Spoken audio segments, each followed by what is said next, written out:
how long would it take to cruise the solar system?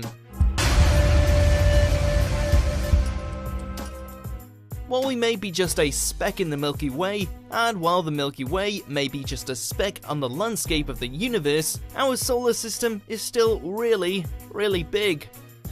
As we're sure you remember from grade school, the solar system is the group of local planets, asteroids, and other small objects that orbit our sun. Travelling outwards from the sun, we have Mercury, Venus, Earth, and Mars. After Mars comes the asteroid belt, a chaotic cluster comprised mostly of rock and metal. Then come the gas giants, Jupiter and Saturn, followed by the icy outer planets Uranus and Neptune. Beyond Neptune lies trans-Neptunian objects, including things like comets, dust clouds, natural satellites, and dwarf planets like Eris and Pluto. Finally, and far beyond everything else, there's the Oort cloud, a theoretical cloud consisting of space dust and debris that marks the solar system's end. While experts firmly believe that this cloud exists, no direct observations have been made of it. It's just too far away. But just how far does our solar system spread? What would you have to do to reach its outer edges? And how long would it take? Luckily, we have a nifty little device called Voyager 1 offering up a point of reference, traversing the outer reaches of our solar system as we speak.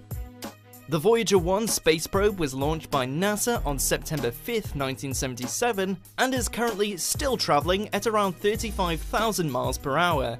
It reached Saturn, its primary target, in November 1980. But on August 25th, 2012, nearly 35 years after launch, it made even greater history by becoming the first spacecraft to enter the interstellar medium, a fancy term for the space between star systems in a galaxy. More specifically, Voyager 1 broke from the reach of the sun's solar winds and entered into deep space. It's currently at a distance of 21.2 billion kilometers from the sun and is so far away from us that it takes a radio signal traveling at the speed of light roughly 17 hours to beam between the spacecraft and our home planet.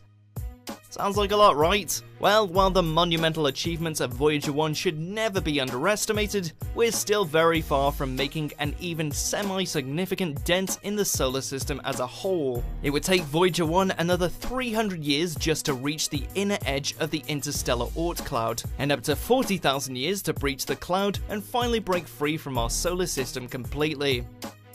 In truth, the solar system, and space in general, is just way too big for earthly measurements like miles and meters. To measure distance in space, astronomers use something called an astronomical unit, with one unit equaling the average distance from Earth to the Sun, or 150 million kilometers. If you were to somehow drive a car to the sun at highway speeds of 100 kilometers per hour, you'd eventually reach your destination in 1,500,000 hours or 171 years. So no one's surviving that. But let's say you splashed the cash, pulled some strings, and took the fastest air-breathing manned aircraft in the world, the Lockheed SR-71 Blackbird. Traveling at constant top speed, it would take you just 42,492 hours to reach the sun, or just under 5 years. In contrast, definitely doable.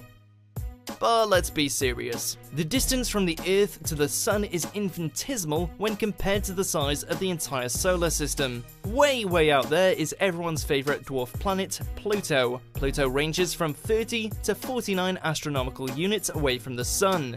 So at its average distance, it's almost 6 billion kilometers away. Light traveling from the sun takes about 5.5 hours to reach Pluto. Driving a car at highway speeds, it would take you 6,849 years.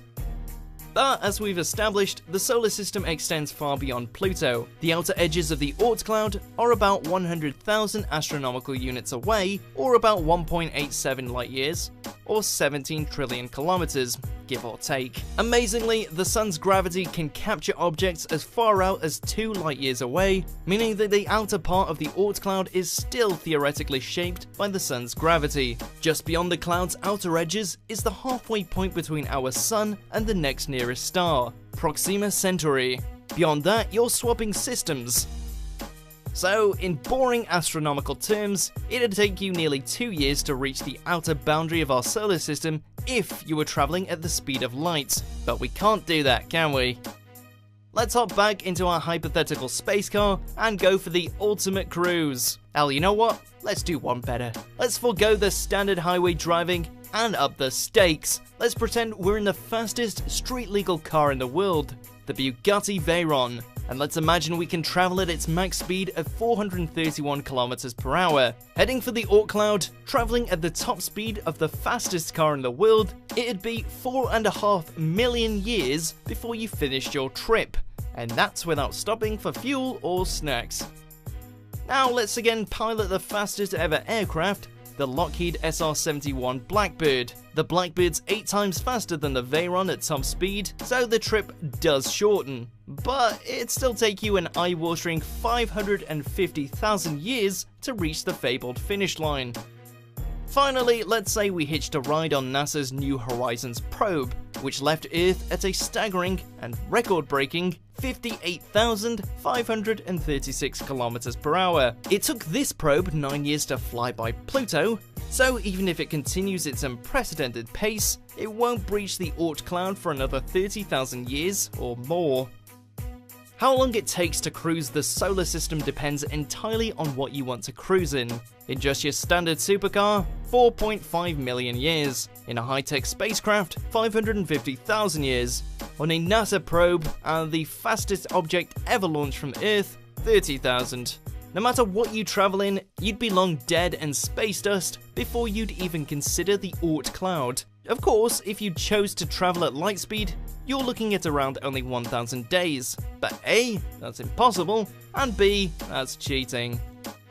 So yeah, the solar system's pretty darn big. And remember, it's just one small speck in the Milky Way, which is but a tiny grain in the grand scheme of the entire universe. So next time you're complaining about your daily commute, remember this video and relax.